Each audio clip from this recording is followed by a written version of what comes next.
Hey everyone, this is Brandon McCarthy with the Judicial Accountability Association of America. I hope you are doing well. I just wanted to talk to you very briefly about judicial elections. Many people don't realize that we, the people, elect these judges, these state judges that oversee very personal matters. You know, it includes our families, children, include your freedom. I mean, they're over very important things. So it's important that we only elect the most competent and most ethical judges. Because I can assure you, you're not going to want to end up in front of a judge that is unethical or that does not apply the law fairly and competently. Nor are you going to want to subject any of your family members or your neighbors to that sort of conduct. Believe me, I've been there. So with that being said, we've established the fact that these judges are essentially politicians.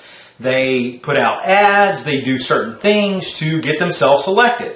I want to encourage each and every one of you to question every single thing that's put out, because some of it is just flat out misleading. And it's important that you understand that so you're able to make the most intelligent decision, so you don't subject yourself or anyone that you love to any sort of judicial misconduct.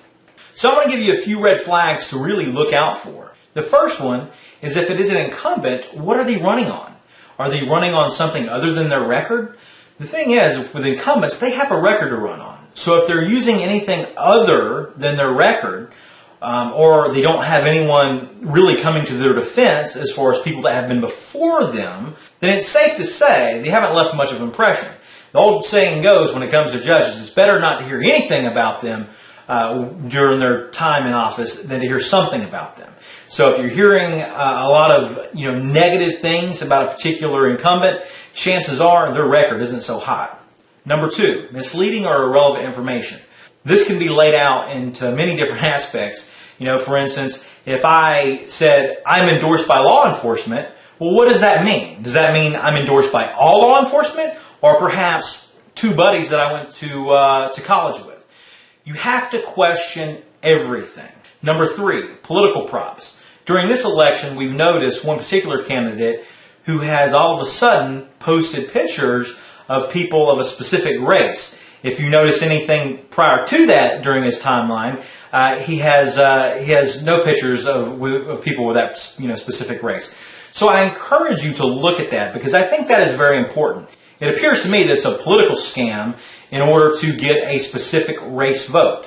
Number four, endorsements and donors. Now this is a very interesting subject. Of course we want to see who endorses these specific judges, or if nobody's really endorsing them. Just because somebody's donated to a specific candidate or even incumbent doesn't necessarily mean they endorse them. We've noticed sometimes where the candidate or incumbent will flip the wording and say that these people support me in an effort to get you to believe that they endorse them. In reality, they've essentially just donated a few bucks or maybe a lot of money to their political campaign. When it comes to incumbents, this becomes an interesting subject, because a lot of attorneys feel compelled to donate to specific judges' political campaigns in fear of retaliation. So you can't necessarily hold it against each and every attorney that has donated to a specific incumbent. Obviously, they want the best for their clients. Number five, how many people in your area are speaking out against this particular incumbent or candidate? If there are a ton of people speaking out against a particular incumbent, chances are something is wrong. Number six, as long as an incumbent judge is administering law competently, fairly, and justly, chances are they're not going to have too many challengers. So you should question that. If an incumbent is being challenged, chances are something is wrong.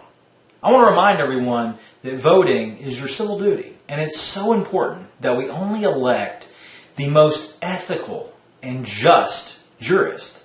And ultimately, it's up to you, the voter, to do your due diligence, to investigate each incumbent and each candidate. We will have ongoing and consistent coverage of incumbents and candidates.